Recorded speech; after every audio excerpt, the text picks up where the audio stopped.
What's up, YouTube? This is Too Raw for TV. All right, so I don't say this often, but let me get this out the way. All right, um, if you're not subscribed to this channel, please subscribe to Too Raw for TV. If you haven't already, hit that notification button and hit all so that you'll be notified of any and every video that I upload on this channel. And last but not least, please hit that like button. That will help ensure that in search engines, this video will show up because uh, YouTube has it designed so that, in my opinion at least, it seems like smaller independent channels, YouTube remove likes. And that is to decrease the chance that my video and other smaller independent content creators, their videos are going to show up. So the more likes, the more likely it is this video is going to show up in search engines. You know what I'm saying? So, also, I want to thank Aram for his contribution to the channel. Aram is probably my most frequent contributor, and I really appreciate it, Aram. I love the dialogue that you attach to your donations. You talk about, your experiences watching basketball in the 70s and 80s, watching the greats like Dr. J and the Iceman, and Kareem Abdul-Jabbar, Bernard King, Adrian Dantley, Dominique Wilkins, Michael Jordan, true all-time stars. So shout to Aram and shout to everybody and anybody that donates to this channel. I also want to thank everybody that is subscribed to my Patreon. The Patreon is only $2 per month, but I think it's worth it.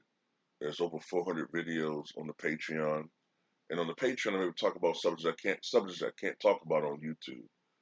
Subjects revolving around race and politics and controversial social issues, etc. And I do take requests for the Patreon as well. And you can subscribe to that in the description box, and you can donate to this channel if you choose to in the description box links below too, as well. Let's talk about this game, man. Shout out to the Milwaukee Bucks, okay? Shout out to the Milwaukee Bucks for pulling off, in my opinion, one of the biggest upsets in recent playoff memory. And yes, in my opinion, it is an upset. Even though the media was backtracking after each game, I remember when the Bucks were down 2-0, and everybody was after that 49 point, 39 point, but at one point they were down 49 and point thrashing in game two, and everybody thought that this team was just they had no shot.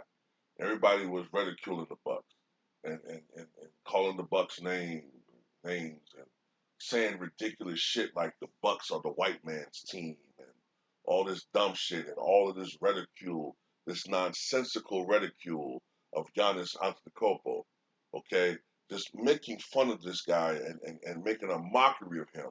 Meanwhile, Nikola Jokic, who is a tremendous player, got swept in the second round, okay?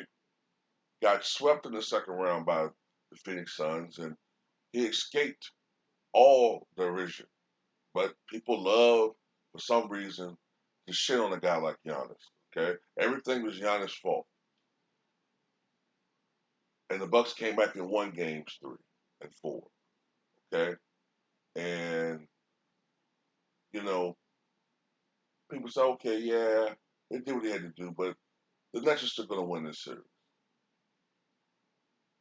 Behind a 49-point performance from Kevin Durant in Game 5, they did go up 3-2. And most people say, oh, this series is going to be over. The Nets might win Game 6. If not, they're going to win Game 7. Bucks came back and tied the series. So the Bucks had already overcome the odds by taking the Nets, to the limits. But people still weren't respecting this team. It just was inevitable that Brooklyn was going to win this series, but it didn't come to pass. And Milwaukee has gone on to the Eastern Conference Finals for the first time in 2 years, but that's not enough. Okay, they did this before against the Toronto Raptors. I saw someone erroneously say this was the first time that they were going to the Eastern Conference Finals. Not the first time. They went against the Toronto Raptors, and the Raptors came back from a 2-0 deficit and beat the Milwaukee Bucks 4-2, and then they went on to the NBA Finals. The goal for the Milwaukee Bucks is to go to the NBA Finals. This is something that they have not achieved, if my memory serves me correct.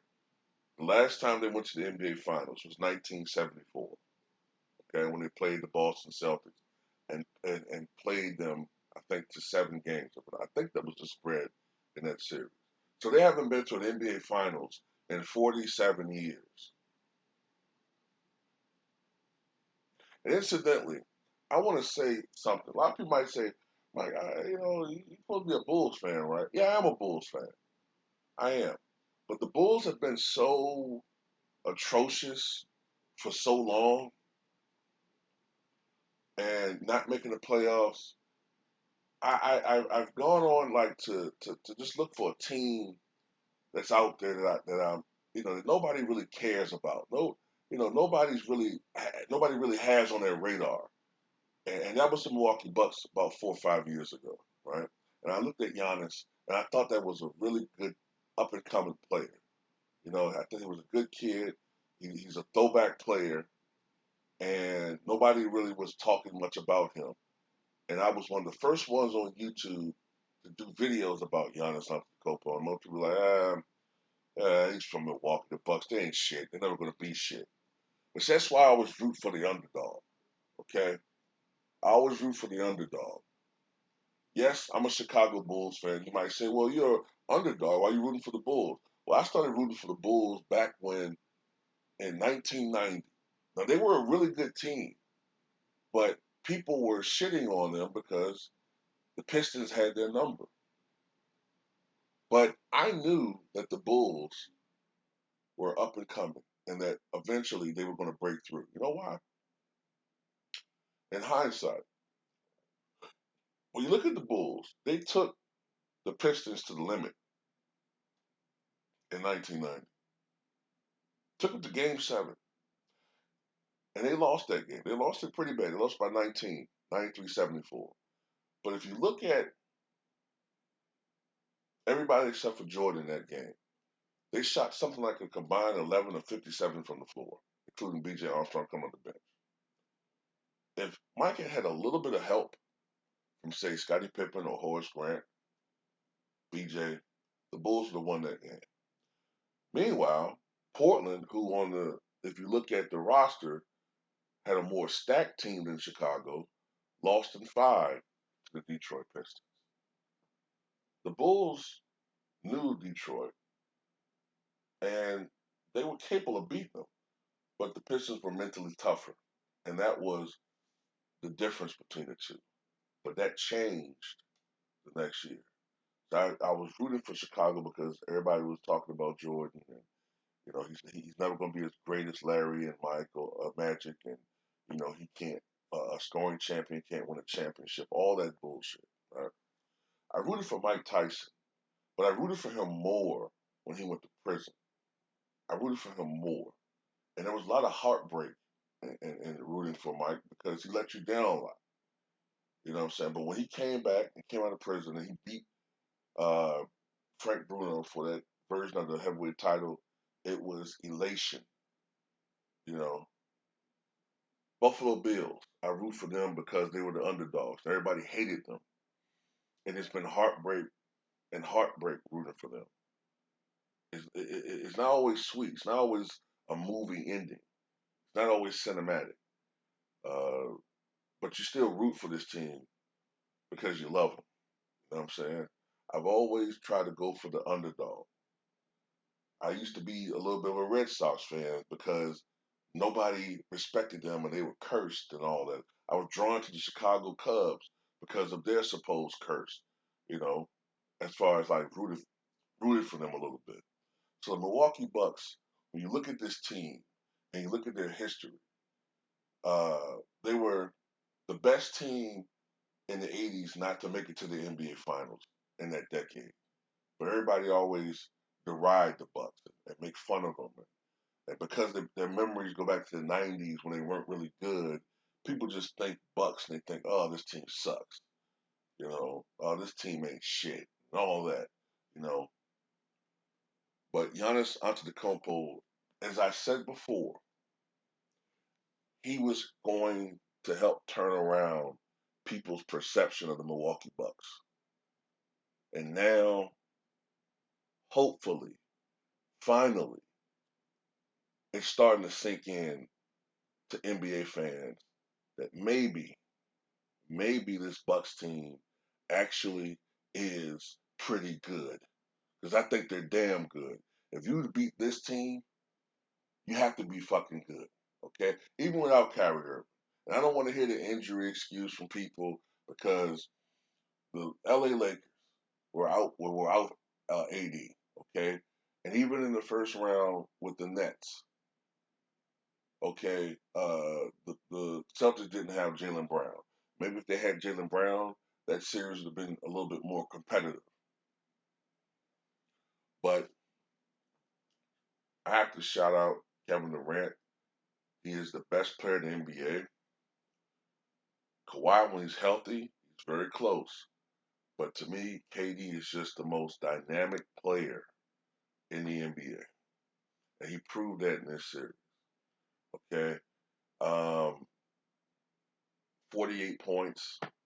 The only thing that got to him at the end of the game, um, don't get me wrong, Tucker did a hell of a job defensively on him, even though he had the 48 points, because he made Durant take 36 shots, or helped him take 36 shots. That's more of a James Harden stat line than KD, who's known for his extreme efficiency. I think KD has had 8 consecutive seasons shooting 50% or better. So he's one of the most efficient scorers in the history of the game. But fatigue caught up with KD. Okay, that last air ball let me know that that it was some good. Some of it was good defense from Drew Holiday, but fatigue was catching up with Kevin Durant, having played every minute of that game, including overtime. Um, Joe Harris. I would advise Joe Harris for the next couple of months, if he goes out in public in Brooklyn, if he does show his face in Brooklyn, to wear a mask, uh, or preferably a gator, because you don't want people recognizing you right now, especially Brooklyn Nets fans. Or you might want to invest in some type of protective services, bodyguards, because you're not a popular man right now in that city. I think you're about as unpopular right now. Right now, you're almost as unpopular right now as Osama bin Laden was after 9/11 in New York. Okay. Um, Joe Harris, you won a 3-point contest.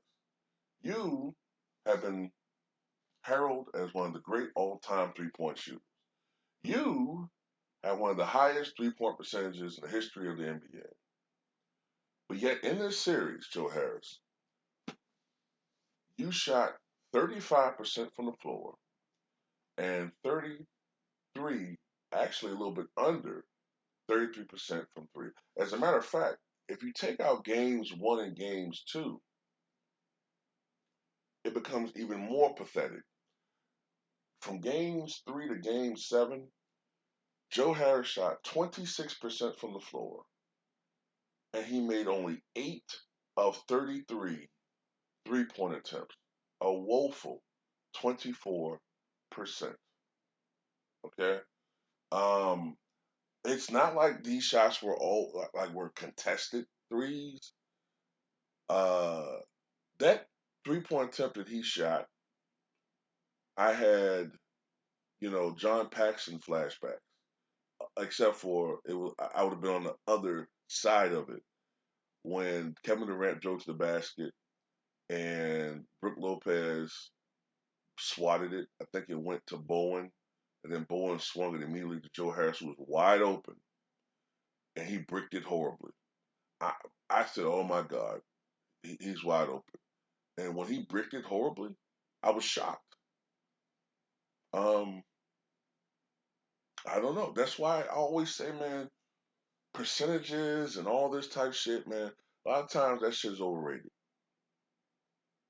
You gotta look deeper than, hey, AI only shot 42.5%. And what you call it, but he shoots 47%. That means he's much better. Well, you gotta take into account errors. You gotta take into account the team they played on, who their teammates were, spacing, all of that shit. And also, a lot of times these guys are, out there and playing when the game is a blowout or relatively, lopsided and there's no pressure and, yeah. But yet AI, he's being doubled and tripled and all these different things, and it's a defensive era, and he's been forced into taking bad shots. Sometimes the ball winds up in his hands when there's 3 seconds remaining on the clock. He has to hoist up a bad shot or hoist up a bad 3-point attempt. People don't take this shit into consideration. But the point is, AI made shots when it mattered. Isaiah Thomas made shots when it mattered.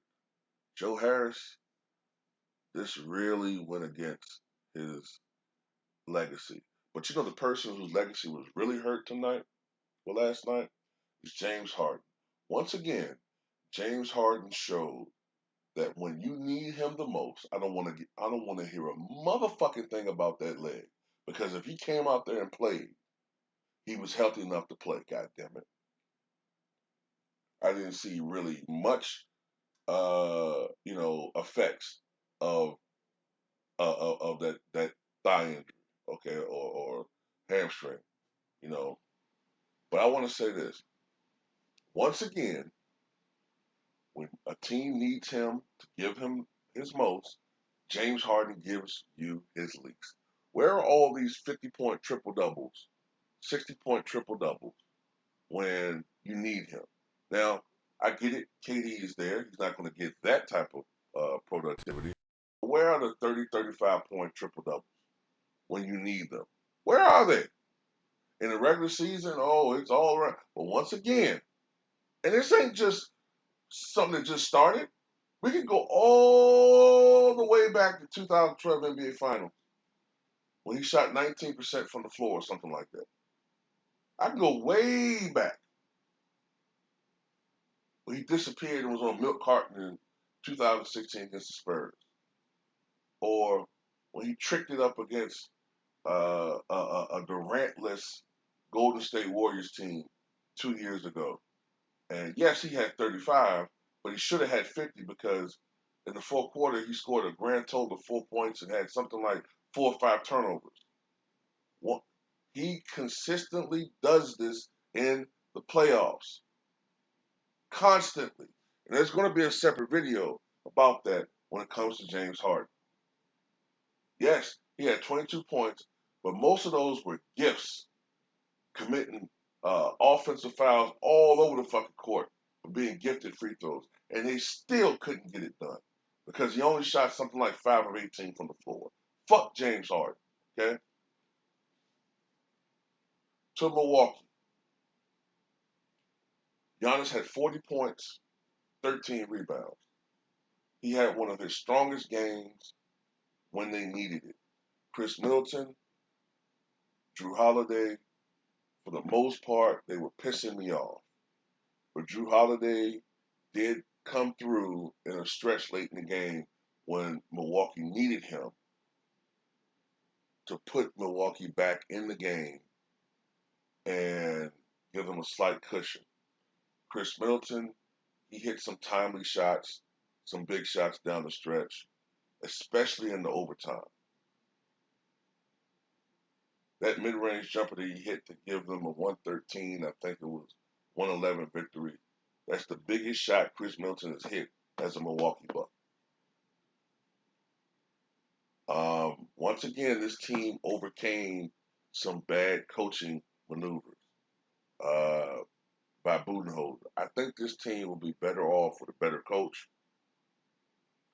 I can only imagine how good this Milwaukee Bucks team would be if we had Rick Carlisle as a coach. Oh my goodness gracious. This team would be so much better with Rick Carlisle as the coach.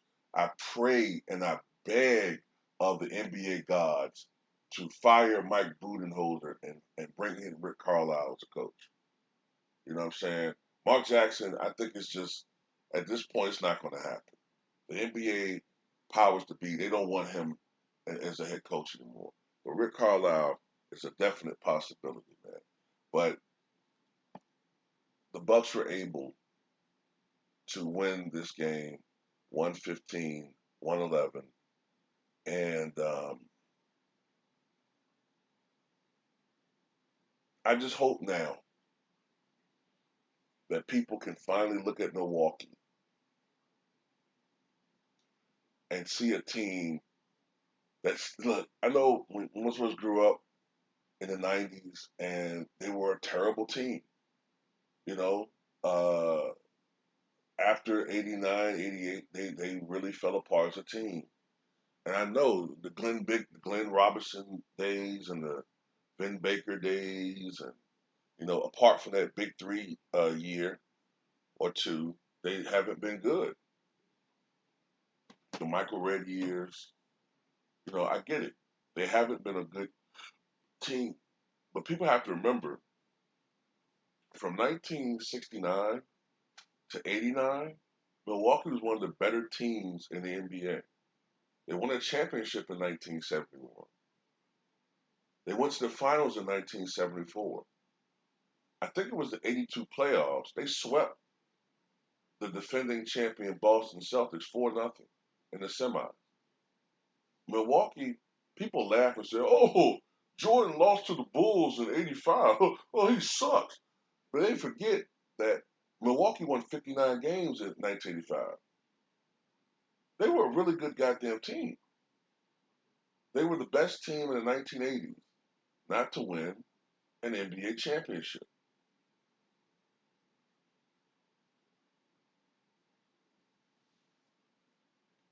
So hopefully,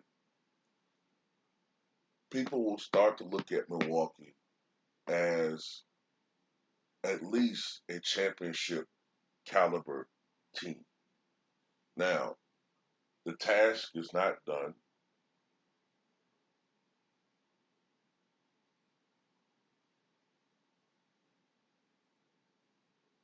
The season moves on, and they play either Atlanta or Philly. If I had to bet, I think Philly probably wins, but Atlanta has beaten Philly at Philly a couple times already.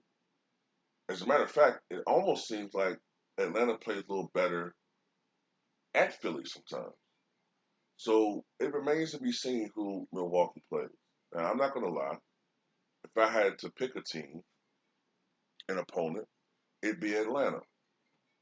They have less experience. Plus, Milwaukee would have home court advantage against them.